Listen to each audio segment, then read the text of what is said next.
नमो तस्स भगवतो अरहतो सम्मा संबुद्धस्स. नमो तस्स भगवतो अरहतो सम्मा संबुद्धस्स. नमो तस्स भगवतो अरहतो सम्मा संबुद्धस्स. मित्रांनो, आज आपण 10वीचं एक पुस्तक आहे,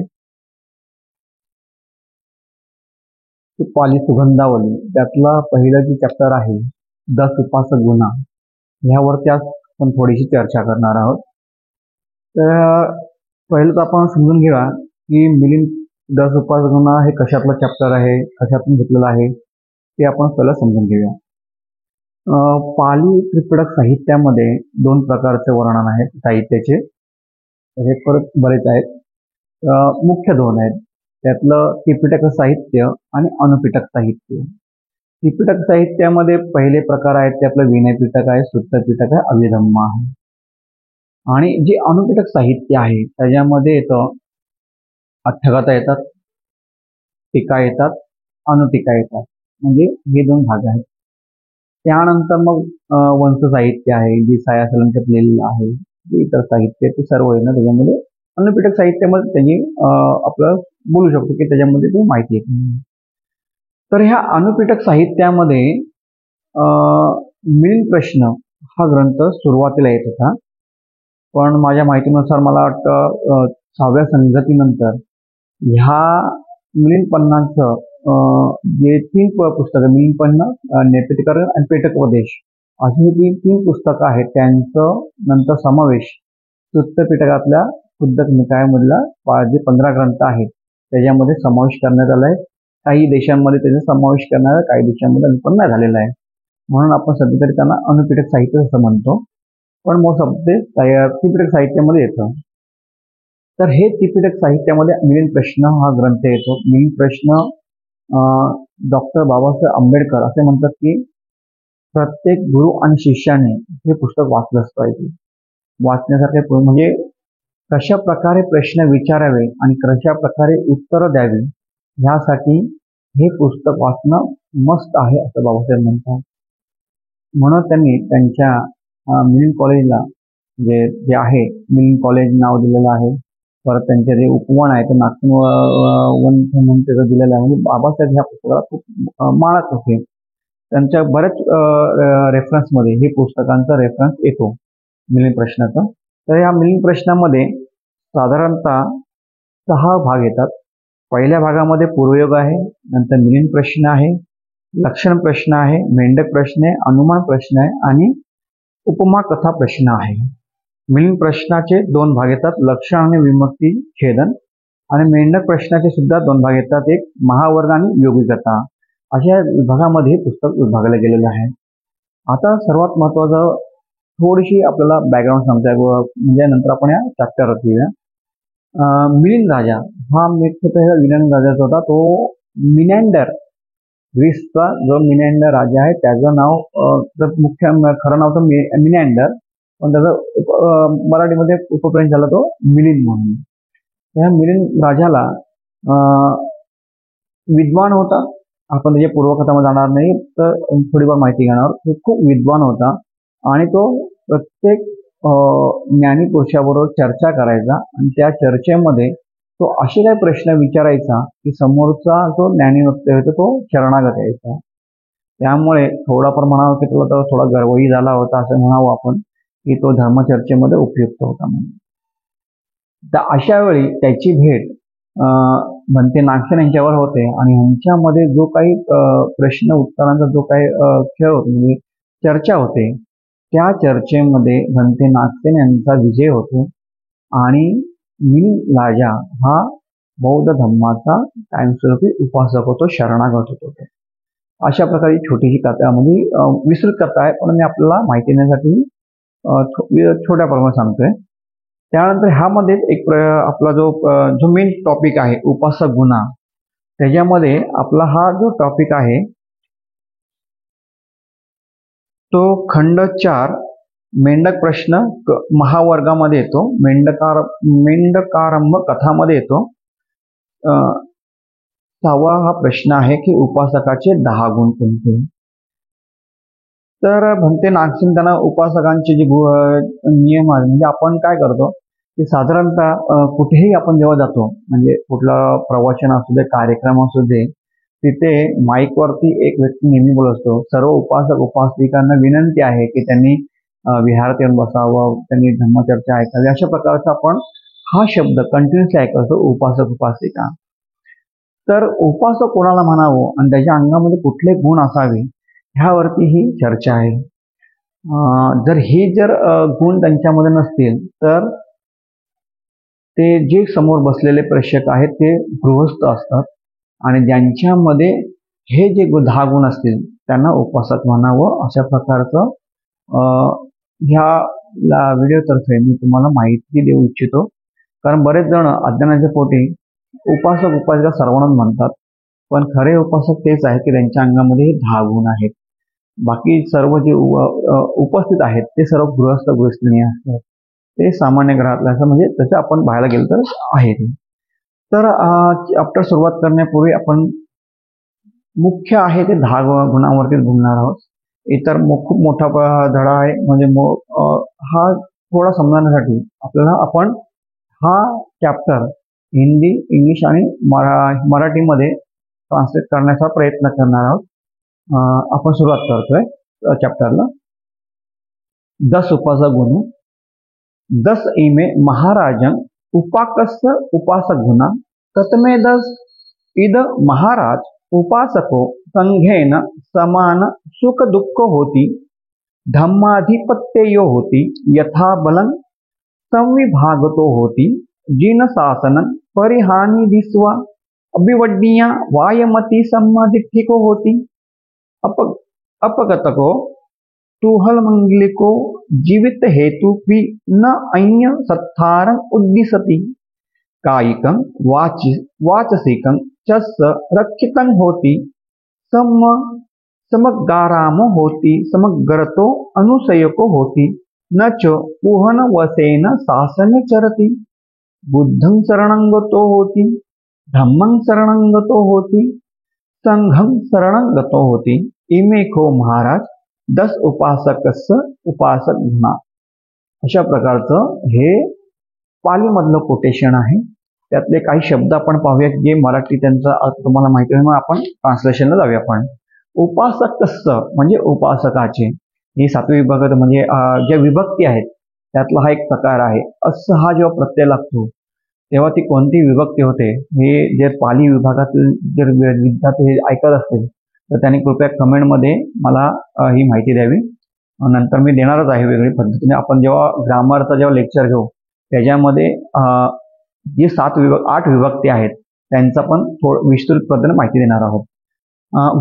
गुणा म्हणजे सद्गुण, यथाबलं म्हणजे शक्तीनुसार, संविभाग उदारताने दिसवा पाहून, अभिवड्डिया वाढ होणे किंवा वृद्धी होणे, समाधिठ्ठिको सम्यक दृष्टी असणारा, कायिक शारीरिक, चरती हिंडणे फिरणे. आपण काय करणार आहोत की ह्या व्हिडिओच्या शेवटला ह्या सर्व ट्रान्सलेशन हे मी आता जे सांगणार आहोत ते सर्व ट्रान्सलेशन मी तुम्हाला व्हिडिओच्या शेवटला टेक्स्ट फॉर्मॅटमध्ये देणार आहे. तर ही परत सुरुवात ऐकून घ्या काय याचा अर्थ ॲक्च्युअली. तर सुरुवात करूया. हे मिलिंद भंते नागसेन राजाला सांगतात की 10 उपासकाचे गुण आहेत. ते कोणते गुण आहेत? पहिला गुण आहे तो संघाप्रती दुःख आणि आनंद अनुभवतो. हिंदीमध्ये त्याचा आन्सर होतो की वह संघ के समान ही दुःख और आनंद का अनुभव करता है. इंग्लिशमध्ये जर ट्रान्सलेशन होतं, he suffers like pain and feels like joy as the order does. अशा प्रकारचं हे पहिलं उपासकाच्या अंगामध्ये गुण असले पाहिजे. तो संघापूर्ण दुःख आणि आनंद उपभोगतो अशा प्रकारचं समान ट्रान्सलेशन आहे. त्याप्रमाणे दुसरे ट्रान्सलेशन असं असतं की तो उपासकाला संघाविषयी सहानुभूती असते, म्हणजे एक प्रकारची दया असते. हे त्यावेळेचा शब्द आहे. आजचा शब्द जर वेगळा धरा गेला तर उपासकाला आपल्या संघाविषयी आपण गेल्या आठवड्यामध्ये, मला वाटतं गेल्या मागच्या व्हिडिओमध्ये मी तुम्हाला लिंक पाठवून देईल त्याच्यानंतर, ही 13 गुणांनी आपण हा चॅप्टर अभ्यासला होता.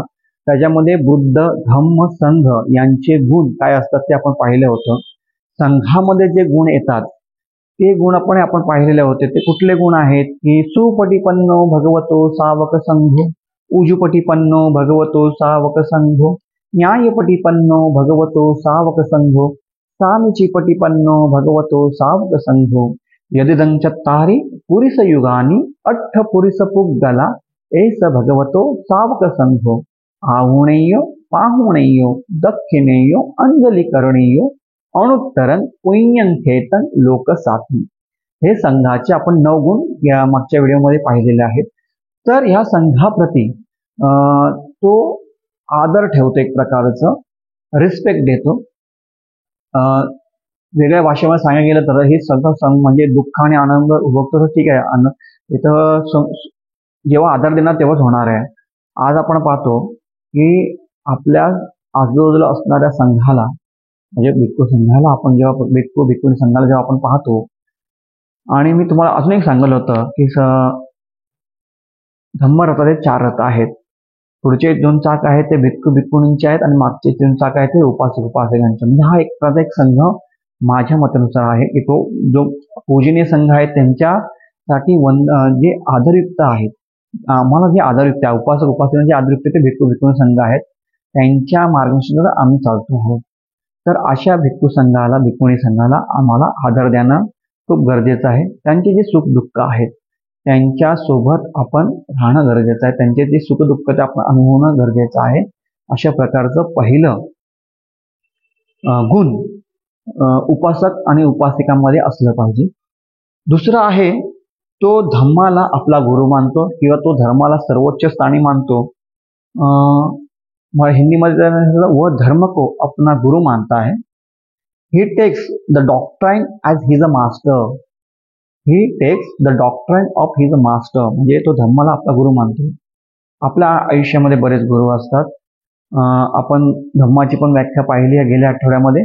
ती होती सौखातो भगवता धम्मो संतिथिको अकालिको एही पस्सिको ओपणायको पच्चतन वेदी तब्बो विहिती. म्हणजे संघाचे धम्माचे जे 6 गुण होते तेही आपण अभ्यासले. त्यांना तो गुरु मानतो.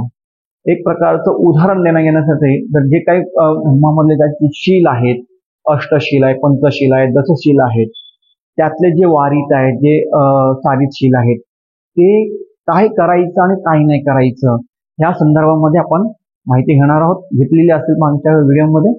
त्यातले जे पंचशील आहे उपासकांसाठी खास करून पाणातिपाता वेरमणी सिक्खापदं समाधियामि, अदिन्नादाना वेरमणी सिक्खापदं समाधियामि, कामे सुमिच्चारा वेरमणी सिक्खापदं समाधियामि, मुसावादा वेरमणी सिक्खापदं समाधियामि आणि सुरामेरय मज्जपमदठाना वेरमणी सिक्खापदं समाधियामि.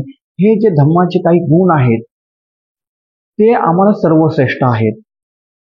त्यांचं जसं आम्ही रिस्पेक्ट देतो गुरूंना, त्याच प्रकारे यांचं आम्ही एक प्रकारे आचरण करणार. ते आमच्यासाठी गुरु आहेत. त्यांनी आम्हाला सांगितलेलं शिकवण आहे ती आमच्यासाठी गुरुप्रमाण शिकवण आहे. ते आम्हाला फॉलो करणं गरजेचं आहे. अशा प्रकारचा दुसरा धम्माचा उपासकाचा दुसरा गुण आहे. तिसरा गुण आहे तो आपल्या क्षमतेनुसार दान करण्यास आनंद मानतो व अपनी क्षमता के अनुसार दान करने में प्रसन्नता अनुभवता है. He delights in giving so far as he is able to give. 10 पारमितांमध्ये जेव्हा आपण पाहतो 10 पारमितांचा अभ्यास करतो तेव्हा शेवटची पारमिता आहे दान पारमिता. आता हे दान पारमितांमध्ये आपण बरेचदा गफलत करतो. कुठल्या तरी भिकाऱ्याला भीक देणं हे वेगळं आहे आणि बुद्ध धम्म संघाच्या उत्कर्षासाठी त्यांच्या प्रगतीसाठी दान देणं वेगळं आहे. दान आणि भीक याच्यामध्ये फरक आहे. बऱ्याच ठिकाणी असं लोकांना असं वाटतं की आम्ही काही देतो म्हणजे मोठे म्हणजे काही असं त्यांची मनभावना असते की आम्ही काहीतरी देतोय म्हणून. तसं नाही. तुम्ही श्रद्धायुक्त भावनेने तुम्ही संघाला दान देणं गरजेचं आहे. बुद्ध धम्म संघाला दान देणं गरजेचं, कारण ते धम्माच्या वाढीसाठी युक्त आहे. जर तुम्ही ते दिलं नाही तर तो संघ ज्या प्रकारे त्याचा प्रचार प्रसार करणार पाहिजे ते होऊ शकत नाही. त्यासाठी योग्य प्रमाणात दान देणं गरजेचं आहे. आता मी त्याला भिकाचं उदाहरण घेतलं. आपण रस्त्यामध्ये जाताना कोणी आपल्याकडे भीक मागितली तर आपण लगेच देतो त्यांना, हे घ्या माझ्याकडून हे घ्या. पण त्याच्यामध्ये पण प्रकार आहेत. जेन्युअल म्हणजे जे कोण म्हणजे मी हा जरा थोडं लॉंग करतोय. जेन्युअल जे भिकारी असतात आणि काही नकली भिकारी पण असतात. त्याच्यामध्ये आम्ही भेट काय करतो, आम्ही देतो म्हणून देतो, त्यांना ती सवय लागते. कालच मी एक कुठला तरी व्हिडिओ पाहिला, मला वाटतं पुण्यात कुठला तरी व्हिडिओ होता. त्याच्यामध्ये एक भिकारी जो नाटक करतो, जो घरातून येतो, घरामध्ये एक स्वतःकडे बॅग असते, चांगले कपडे इस्त्री त्याच्यामध्ये ठेवतो, नंतर तो भिकारी बनतो आणि दिवसाला काहीतरी 2,000 रुपयाचा धंदा होतो. अशा प्रकारचा एक व्हिडिओ मी कालच पाहिलाय. आपला इंस्टाग्रामवरती कुठेतरी पाहिला मी व्हिडिओ, पण तो पाहिला मी काल. मला वाटतं एक पिक्चर पण होता, त्याच्यावरती ते भिकारी कशा पद्धतीने हे करतात. मला वाटतं कुठला मधुर गोपाल यांचा कुठला तरी त्यांचा आम्हाला आठवत नाहीये, पण त्या पिक्चरमध्ये पण तुम्हाला दाखवलं की कशी असते. पण ही भीक वेगळं देणं वेगळं आहे आणि भिक्खू संघाला दान देणं वेगळं आहे. दान देणं म्हणजे सर्वस्व पातळीचे आहे. तुम्ही जातक कथांचा जेव्हा अभ्यास करता त्याच्यामध्ये दान पारमितेचे असंख्य उदाहरणं, बरीच उदाहरणं त्याच्यामध्ये आपल्याला भेटतात. शिवीराजाचं उदाहरण आहे, त्याने आपलं सर्वस्व दान दिलं होतं. इतर जातक कथांमध्ये तुम्हाला ती माहिती भेटेल. तर दान देणं खूप गरजेचं आहे. चौथा गुण आहे तो योग्य विचार देतो व सही विचार रखता है. ही होल्ड्स राईट व्ह्यूज, म्हणजे प्रत्येक ठिकाणी आपले विचार हे योग्य असले पाहिजे. पाचवा गुण आहे त्याला आसक्ती, त्याला उत्साहाची आसक्ती नसल्यामुळे तो आयुष्यावर इतर कोणत्याही शिक्षकाच्या मागे धावत नाही. हिंदीमध्ये आपण असं म्हणू शकतो, उसे उत्तेजना का कोई लालच नहीं है, इसलिए वह जीवन भर किसी अन्य गुरु के पीछे नहीं भागता. Having no passions for excitement, he runs not after any other teacher his life long. उसे उत्तेजना का कोई लालच नहीं है, इसलिए वह जीवन भर किसी अन्य गुरु के पीछे नहीं भागता. Having no passions for excitement, he runs not after any other teacher his life long. मराठीमध्ये काय झालं, त्याला उत्साहाची आसक्ती नसल्यामुळे तो आयुष्यावर इतर कोणत्या शिक्षकाच्या मागे धावत नाही. म्हणजेच एक जिज्ञासा म्हणून आपण आपल्यामध्ये जिज्ञासा असते, ह्या गुरुमध्ये काय, त्या गुरुमध्ये काय, त्याच्यामध्ये काय, त्याच्यामध्ये काय, हे पाहता पाहता आपण एक ना धड भाराभर चिंता आपल्या होऊन जाते. बुद्ध धम्म संघ श्रेष्ठ संघ आहे, त्रिरत्न आहे. स्वतः बाबासाहेब ते संस्थानाला शरण गेलेले आहे. त्यांनी म्हटलेलं आहे, नत्थी मे शरणं अय्यं बुद्धो मे शरणं वरं, नत्थी मे शरणं अय्यं धम्मो मे शरणं वरं, नत्थी मे शरणं अय्यं संघो मे शरणं वरं, एतेन सत्यवज्जेन हो तुमे जयमंगलम. ह्या त्रिरत्न मी अनुसरतो आहे, त्यांच्या गुणाने त्यांच्या बळाने माझं मंगल हवं, अशा प्रकारचं बाबासाहेब स्वतः म्हणतात.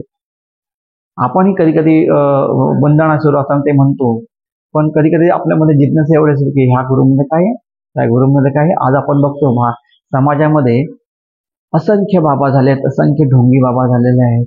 त्यातले काही चांगले असतील आपल्याला माहित नाहीये, पण जेव्हा पाहतो तर आताच पुण्यातली एक आपण न्यूज पाहतो आहे, किती भयंकर आहे ते. वेगवेगळ्या गुरूंच्या मागे जाण्यापेक्षा बुद्ध धम्म संघ हे आपले गुरु आहेत, त्यांच्या मागे त्यांना आपण शरणागत घ्यायला पाहिजे, त्यांच्यानेच आपलं मंगल होणार आहे. हे आहे 6वं, त्याच्यामध्ये 5वा गुण. तो विचार आणि कृतीमध्ये स्वतःचे रक्षण करतो. तो विचार आणि कृतीमध्ये स्वतःचे रक्षण करतो. वह विचार और कर्म में स्वयं की रक्षा करता है. He keeps guard over himself in thought of and deed. He keeps guard over himself in thoughts and deed. म्हणजे तो विचार आणि कृतीमध्ये स्वतःचे रक्षण करतो. हे खूप महत्वाचं आहे. म्हणतात की बोलण्यापूर्वी विचार करावा, बोलण्यानंतर विचार करून काही फायदा नसतो. बोलण्यापूर्वी विचार करावा, बोलण्यानंतर काही फायदा नसतो. एकदा बाणातून तीर निघाला तो निघालाच, तो परत येऊ शकत नाही. त्यानुसार आपले एकदा बोललेले शब्द हे निघाले म्हणजे निघाले, मग ते समोरच्याला मान सन्मानाचे असो या अपमानास्पद असो, तो घेणाऱ्यावरती आहे. पण आपण बोलतो आणि बरेच वेळा आपल्या हा चुक्या होतात. आपल्या तोंडून एखादा शब्द निघून जातो पटकन आणि आपली त्याच्यामध्ये नाचक्की होते.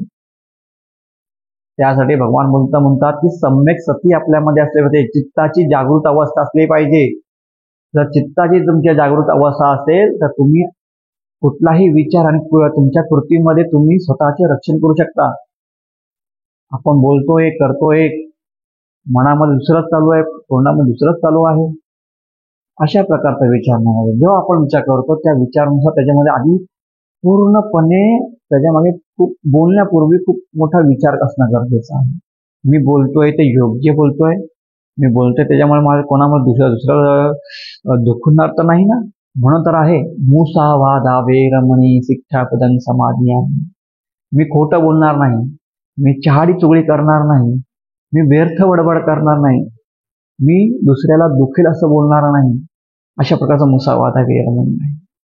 त्यामुळे आपल्या विचारामध्ये आणि आपल्या कृतीमध्ये जर साम्यता असेल तर ते आपले रक्षण करतात. कसं रक्षण करतात? उदाहरण घ्या.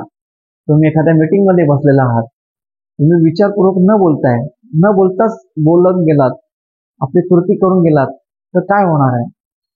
त्या मीटिंगमध्ये तुमच्या वक्तव्यावरून भांडणच होणार आहे, वाद होणार आहे. त्यामुळेच भगवान बुद्धांनी सप्त अपरिहाय धम्म दिलेला आहे आपल्याला. कोणाला दिला आहे? लिच्छवींना दिलेला आहे. एखाद्या सभेमध्ये कसं बोलायला पाहिजे, कसं चालायला पाहिजे, कसं वागायला पाहिजे, हे सर्व त्याच्यामध्ये आपल्याला दिलेलं आहे. त्याच्यावरती माझा व्हिडिओ लवकर येणार आहे. सप्त अपरिहाय धम्म कशा प्रकारचं ते वागणं आहे. म्हणजे उपासकाच्या अंगामध्ये तो विचार आणि कृतीमध्ये स्वतःचे रक्षण करतो असा हा गुण असला पाहिजे. तत्व आहे त्याला शांती आवडते, तो शांतीचा प्रेमी आहे. हे तर खूपच कठीण गोष्ट आहे आत्ताच्या युगामध्ये. उसे शांती पसंद है, वह शांती का प्रेमी है. He delight in peace is a lover of peace. त्याला शांती आवडते. आजूबाजूला एवढं गोंधळ मांजळ असताना पण आपण शांत कसं राहावं, कसं राहायचं शांत, ह्यावरती तुम्हाला सम्यक समाधी असलं पाहिजे. सम्यक समाधी म्हणजे समाधीमध्ये पण 2 प्रकार आले, समत आणि विपश्यना. जेव्हा तुम्ही समत करता, समत केल्यानंतर तुमची विपश्यना होते. तुम्ही जेव्हा शिबिरात जाता तेव्हा 3-3.5 दिवस तुम्हाला आनापानसती देतात, त्यानंतर विपश्यना देतात. समत म्हणजे स्वतःला शांत करणं, एक प्रकारचं शांत करणं. उदाहरण घ्या. 2 काचेचे ग्लास घ्या, पाणी होतं त्याच्यामध्ये समपातळीवरती, आणि एकामध्ये तुम्ही माती मिसळा थोडीशी, आणि दुसऱ्यामध्ये दोन्हीमध्ये माती मिसळा आणि चमचेने ढवळा त्याला दोन्ही ग्लासांना. जेव्हा तुम्हाला एका ग्लासामध्ये संपूर्ण तुम्हाला माती झालेली दिसेल दोन्ही ग्लासामध्ये, पण थोड्या वेळानंतर ती माती खाली बसते नंतर वरती थोडंसं नितळ पाणी दिसतं. हे आहे म्हणजे सुरुवातीला तुम्हाला ढवळायचं आहे, स्वतःला शांत करायचं आहे. शांत केल्यानंतर मग तुम्हाला स्वतःला पाहायचं आहे, स्वतःच्या अंतर्गत बघायचं आहे. हे आहे समत आणि विपश्यना. खूप मोठा टॉपिक आहे, आपण करूया अभ्यासाच्यावरती पण या वर्षावास काळामध्ये. तर उपासकाच्या अंगामध्ये त्याला शांती आवडते. बघा तुम्ही, जो साधक आहे त्याला इतर गोंधळामध्ये तो बसणार नाही जास्त, त्याला कसं तरी वाटेल, तो शांत ठिकाणी जाईल, विहारामध्ये जाईल. बुद्ध विहारामध्ये पण शांती शोधावी लागते. पॉलिटिक्स आहे, बऱ्याच विहारामध्ये शांती आपल्याला शोधावी लागते असं म्हणावं लागतं. हे दुर्दैव, हे खेदजनक बात आहे, पण विहारामध्ये शांती असली पाहिजे, तिथे ती शांती भेटत नाही सध्या तरी. वातावरण तसलं असलं पाहिजे. तर त्याला शांती आवडते, तो शांतीचा प्रेमी असतो. उसे शांती पसंद है, वह शांती का प्रेमी है. He delight in peace is a lover of peace. 8वा गुण आहे त्याला मस्तर वाटत नाही, त्याला उसे ईर्ष्या नहीं होता, ही फील्स नो जेलेसी, त्याला मस्तर वाटत नाही, no feels any jealousy to anyone, he feels no jealousy, म्हणजे आपण जो मस्तर भाव एकमेकांबद्दल ठेवतो, त्याचं चांगलं झालं, माझं वाईट झालं, माझं बघ कसं चांगलं झालं, त्याचं काहीच नाही झालं, अशा प्रकारचा जो मस्तर भाव असतो, एकमेकांबद्दल द्वेष भावना असते, ते उपासकाच्या अंगी नसते. त्याला मस्तर वाटतच नाही कुठल्या गोष्टींमध्ये. 9वा गुण आहे, तो भांडखोर वृत्तीने धर्माने वागत नाही. तो भांडखोर वृत्तीने धर्मात वागत नाही. वह झगड़ालू भावना से धर्म में नहीं चलता. वह झगड़ालू भावना से धर्म में नहीं चलता. Walks not in a religion in a cosmic spirit. Walks not in a religion in cosmic spirit. म्हणजे एखाद्याची वृत्ती असते. आता आपण 7वा गुण पाहिला, त्याला शांती आवडते. 8वा गुण आहे, त्याला मस्तर आवडत नाही. ह्या गुणांमध्ये जो व्यक्ती असतो तो भांडखोर वृत्तीने जगू शकतो. पुग्गल धम्म, आपल्या जे अभिधम्म आहे, अभिधम्मामध्ये वेगळा टॉपिक आहे पुग्गल पय्यती म्हणून आहे. त्या पुग्गल पय्यतीमध्ये व्यक्तींचे गुण, त्यांचे स्वभाव या वरती विश्लेषण केलेलं आहे. भगवान बुद्धांनी सांगितलं कुठल्या कशाच्या पद्धतीने माणसं असतात, कुठल्या पद्धतीने कुठल्या आचरण ते असतात, ते युक्त असतात, ते सगळं पुग्गल पय्यतीमध्ये आपल्याला अभ्यास करता येतो. तो भांडखोर एक वृत्ती, त्यामध्ये एक वृत्ती असतो भांडखोर होतो. आता आपण उल्लेख केला की सप्त अपरियाय धम्मामध्ये एक पॉइंट तो आहे की एखादा जर वाद झाला, मीटिंगमध्ये एखादा जर वाद होतो, तेव्हा इतर जी लोक असतात तो वाद वाढवण्याचा प्रयत्न करत असतात. त्यांच्यामध्ये भावना असते की हा वाद कसा वाढू दे, हा कसा प्रकारे फसू दे, अशा प्रकारची काही लोकांमध्ये वृत्ती असते. त्याच प्रकारची काही वृत्तीमध्ये भांडखोर वृत्ती असते. आता आपण उदाहरण पाहिलं की विहारांमध्ये शांती नसते. ते का नसते? त्याचं कारण हेच असतं, त्यांच्यामध्ये जे असणारे लॉबी आहे, त्यांची जी कमिटी आहे, त्यांची जी मंडळ आहेत, त्यांच्यामध्ये जी मध्यम मार्गाने चाललेले मीटिंग असेल, सभा असेल, त्याच्यामध्ये हा एखादा व्यक्ती येतोच आणि त्या शांतीमध्ये भंग करून टाकतो. अशा प्रकारची भांडखोर वृत्तीवरील व्यक्ती आपल्या उपासकाच्या अंगामध्ये तो गुण नसावा, तो भांडखोर नसावा, अशा प्रकारे एक प्रकार सांगितलं. शेवटचा आहे, तो बुद्ध धम्म संघाचा आश्रय घेतो. तो बुद्ध धम्म संघ आणि संघाचा आश्रय घेतो, म्हणजे वह बुद्ध धम्म संघ को शरण लेता है. He takes his refuge in the Buddha Dhamma, म्हणजे all doctrine and Sangha. He takes his refuge in the Buddha doctrine Dhamma, doctrine and Sangha. आज सकाळी मी एक प्रवचन ऐकत होतो सकाळी. त्याच्यामध्ये सन्माननीय भंतेजी म्हणत होते की आम्ही एक आख्यायिका ऐकतो की भगवान बाबासाहेब जेव्हा 56 मध्ये धम्म दीक्षा घेणार होते, धर्मांतर करणार होते, तेव्हा त्यांनी असं म्हटलं होतं की मी संघाला शरण जाणार नाही. अशा प्रकारचं त्यांचं म्हणणं होतं. म्हणजे आपण असं ऐकतो की बाबासाहेब असं म्हणाले की मी कुठल्याही संघाला शरण जाणार नाहीये. मग त्यांची समजूत घालण्यात आली की संघ कुठला, तर अनागामी आहे, अरंत आहे, श्रोताफल आहे, सततगामी आहे, हे जे संघ आहे त्यांना तुम्ही शरण जा, अशा प्रकारे शरण. नंतर ते बाबासाहेब संघाला शरण गेले. त्या भंतेजींचं असं, ते सन्मान्य भंतेजींचं असं म्हणणं होतं की हा रेफरन्स त्यांना कुठल्याच पुस्तकामध्ये भेटला नाही, मलाही भेटला नाही.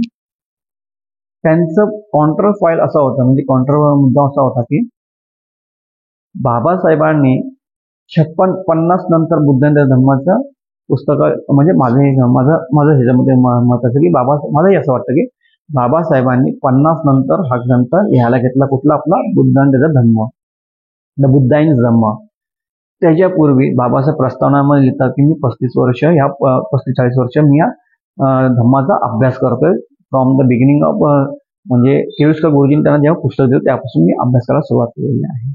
मधल्या काळामध्ये अमेरिकामध्ये गेले, त्याच्यामध्ये अधिक अभ्यास केला.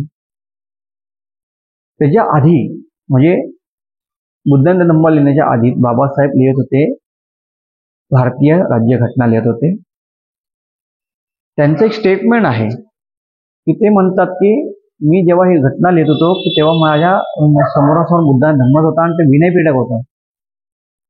आता विनय पिटक जेव्हा म्हटलं जातं, तर विनय पिटक म्हणजे संघाची आचारसंहिता एक प्रकारची.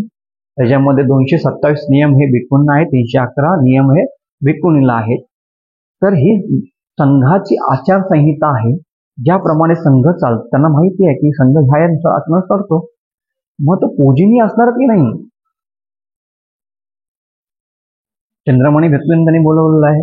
इतर भिक्खू त्यावेळेस म्हणजे योग्य काळ लक्षात घ्या की त्यावेळेचा जर वेळ बघितली, काळ पाहिजे, तर त्यावेळी भिक्खू संघ आपल्या भारतामध्ये महाराष्ट्रामध्ये सोडा जास्त प्रमाण नव्हता, होता तो त्या तोडीचा नव्हता. म्हणजे श्रामणेर असतील, इतर असतील, पण एवढ्या प्रमाणात नव्हता भिक्खू संघ. त्यासाठी तर बाबासाहेबांना चंद्रमणी भंतेंना बोलावं लागलं, वाचन करावं लागलं, त्यांनी चर्चा केली. आनंद भंते आहेत, कोसळणे भंते आहेत, त्यांच्याबरोबर त्यांनी चर्चा केल्यानंतर सर्व ते धम्मांतर घेतलं. पण मुख्य मुद्दा असा आहे की बाबासाहेबांना त्रिपिटक लक्षात होतं. त्यातलं मुख्य भाग विनय पिटक आहे. विनय पिटकामध्ये भिक्खू भिक्खूंची आचारसंहिता माहिती होती, म्हणजे ते त्या योग्य क्वालिटीनुसार ते काम करत होते. सेकंड थिंग अशी आहे की आपण ज्या पुस्तकावरती आता बोलतोय की मिलिंद प्रश्नावरती, तर मिलिंद प्रश्न त्यांना मुख्य फरक होतं, त्यांना माहितीच होतं. त्याच्यामध्ये हे तर येणारच आहेत गुण, उपासकाचे 10 गुण त्याच्यामध्ये आलेलेच आहेत. मग आपण कुठल्या अर्थाने बोलतो की बाबासाहेबांनी अशा प्रकारे बोलले होते की मी संघाला शरण देणार नाही. ते स्वतःच म्हणतात, त्यांनी बुद्ध पूजापाठ लिहून ठेवलेला आहे. श्रीलंकेमध्ये गेले त्यासाठी, त्याच्यामध्ये त्यांनी संपूर्ण लिहिलेलं आहे की बुद्धं शरणं गच्छामि, धम्मं शरणं गच्छामि, संघं शरणं गच्छामि, बुद्धं धम्मं शरणं गच्छामि म्हटलेलं आहे. आता बुद्ध कुठले, धम्म कुठले, संघ कुठले, यातला आपण गेल्या वेळी व्हिडिओ बनवला, त्याच्यामुळे तुम्ही जाऊन ते पाहू शकता. आपण संपूर्ण विस्तृतपणे सांगितलेलं आहे की कुठले बुद्ध आहेत, धम्म आहे, संघ आहे, त्याचे गुण कुठले आहेत. हे संघाचे गुण बाबासाहेबांना माहितीच होते. त्यामुळे ज्या पद्धतीने आता सन्माननीय भंते बोलले, मलाही तसंच वाटतंय की अशा प्रकारची चर्चा कदाचित झाली नसेल. कृपया जे कोण पाहत असेल त्यांनी कमेंटमध्ये जर तुम्ही मला हा संदर्भ दिला, तर मी आपली गोष्ट, माझी जी बोलणं आहे ते मागे घेऊ शकतो, आणि आपले जे योग्य पद्धत पुरावे असतील, संदर्भ असतील, त्याला मी फॉलो करायला तयार आहे. फक्त संदर्भ द्यावे. तर आपला मुद्दा असा आहे की बुद्ध धम्म संघ, बुद्ध धम्म तर आहेतच, संघाचे 9 क्वालिटी आहेत, विनय पिटक आहे, याच्यानुसार बाबासाहेब ऑलरेडी संघाला शरण गेले होते. माई साहेबांचं एक पुस्तक आहे, मला वाटतं बाबासाहेबांच्या आठवणीत त्या सहवासाचे माझे पुस्तक नाहीये, पण त्या पुस्तकामध्ये ते लिहितात की बिफोर आम्ही 56 मध्ये दीक्षा घेण्याच्या पूर्वीच आम्ही दीक्षा घेतली होती, अशा प्रकारचं कोट त्या पुस्तकामध्ये आहे. विजय सुरवडे, म्हणजे त्यांचं नाव लक्षात, मला आता माझ्याकडे ते एक्झॅक्टली पुस्तक आता नाहीये, ते भेटल्यानंतर मी तुम्हाला ते रेफरन्स पण देणार, मी त्याच्यावरती बोलणार पण आहे. माझा पुढचा जो टॉक आहे, म्हणजे मी वर्षावासामध्ये जो वर्षावास प्रवचन मालिकेमध्ये माझा विषय आहे की बुद्ध आणि धम्म, बाबासाहेब आंबेडकर व बुद्ध आणि धम्म, तर ह्यामुळे तो पॉईंट येणार आहे, तर आपण त्यावेळी ते बोलणारच आहोत. पण माईसाहेब असं सांगतात की आम्ही आधीच दीक्षा घेतली होती म्हणून, म्हणजे 56 मध्ये दीक्षा घेण्याचा प्रसंग, म्हणजे चंद्रमणी भंतेजी जे येणार ते 56 मधले आहे, पण त्याच्या कित्येक वर्षाआधी बाबासाहेबांनी, माईसाहेबांनी दीक्षा घेतली होती, म्हणजे ते बुद्ध धम्म संघाला शरण गेले होते. हा त्याचा साधारणतः अर्थ आपण घेऊ शकतो. बुद्ध धम्म संघ काय आहेत? इतिपिसो भगवान, हे सर्व बुद्ध आहे. स्वाकातो भगवता धम्म, सुपटीपन्नो भगवतो सावक संघ, हे सर्व बुद्ध धम्म संघांना ते बाबासाहेब शरण गेले होते. अशा प्रकारचं बुद्ध धम्म संघाला तर बाबासाहेब शरण जातात आहेत. आम्ही जाणार आहे, कुठल्या व्यक्तीला जायचं नाहीये. नंबर 1 शरण कुठल्याही व्यक्तीला जायचं नाही. आंधळपणाला जायचं नाहीये. आपल्याला विज्ञानवादी धर्म मिळाला आहे, तर आंधळेपणाने आम्हाला जायचं नाहीये. आम्हाला जे गुण सांगितले त्या गुणांच्या अनुसार जायचं आहे. कुठला गुण आहे? इतिपिसो भगवा अरहं सम्मा संबुद्धो विद्या चरण संपन्नो सुगतो लोकविदु अनुत्तरो पुरीस धम्म सारथी सत्था देव मनुष्यानं बुद्धो भगवाती, म्हणजेच बुद्ध. सौखातो भगवता धम्मो संदिठिको अकालिको एहि पस्सिको ओपणायिको पच्चतं वेदितव्यो विनिहिति धम्म सुपटिपन्नो भगवतो सावक संघो उजुपटिपन्नो भगवतो सावक संघो न्यायपटिपन्नो भगवतो सावक संघो सामीचिपटिपन्नो भगवतो सावक संघो यदिदं चत्तारि पुरिसयुगानि अट्ठपुरिसपुग्गला एष भगवतो सावक संघो पाहुणेयो दक्षिणेयो अंजलिकरणीयो अनुत्तरं पुण्यं खेतं लोकसाती। बुद्ध धम्म संघाला शरण जाणारा व्यक्ती म्हणजे उपासक। तर मित्रांनो, आज आपण मिलिंद प्रश्नातला एक छोटासा पाठ आहे तो जो तुम्हाला मिलिंद प्रश्नातला चौथा जो दुसरा भाग आहे ह्याचा रेफरन्स तुम्हाला मी देतो की आपला हा जो पाठ आहे तो मिलिंद प्रश्नामधला खंड 4 मधला मेंढक प्रश्न महावर्गामधला मेंढक आरंभ कथामध्ये आहे। त्याच्यामध्ये तुम्हाला उपासकाचे 10 गुण मिळतील। त्यातले आज आपण ते 10 गुण आज अभ्यासलेले आहेत। ह्या गुणांमध्ये जर माझ्याकडून काही सांगण्यामध्ये चूक झाली असेल तर बुद्ध धम्म संघ त्रिसर्व मला क्षमा करावं। आपण सर्व माझी दान पारमिता पूर्ण करण्यासाठी सहकार्य करत आहात त्याबद्दल आपल्या सर्वांचे अनुमोदन मी करतो आहे। आपल्या सर्वांचं, आपल्या कुटुंबाचं, आपल्या मित्रमंडळींचं सर्वांचंच मंगल हो अशा प्रकारची मंगल भावना व्यक्त करतो। आणि आपल्याला हा व्हिडिओ कसा वाटला हे कृपया जरूर मला कमेंट करून सांगा। काही गोष्टी मागे पुढे झाल्या असेल तर त्याही मला समजून सांगा। व्हिडिओ जास्तीत जास्त लाईक करा, शेअर करा, जेणेकरून इतरांनाही त्याची माहिती होईल। ह्या वर्षावस काळामध्ये आपण जास्तीत जास्त धम्म अभ्यास करण्याचा प्रयत्न करणार आहोत। यामध्ये हा माझा छोटासा कॉन्ट्रीब्युशन आहे। आपण सर्वांनी मला सहकार्य केलं, आपण सर्व इथे आलात त्याबद्दल आपले सर्वांचे आभार मानतो। आणि हा व्हिडिओ जास्तीत जास्त लाईक करा, कमेंट करा, शेअर करा अशा प्रकारची विनंती करतो आणि आपल्या सर्वांची रजा घेतो। नमो बुद्धाय, जय भीम।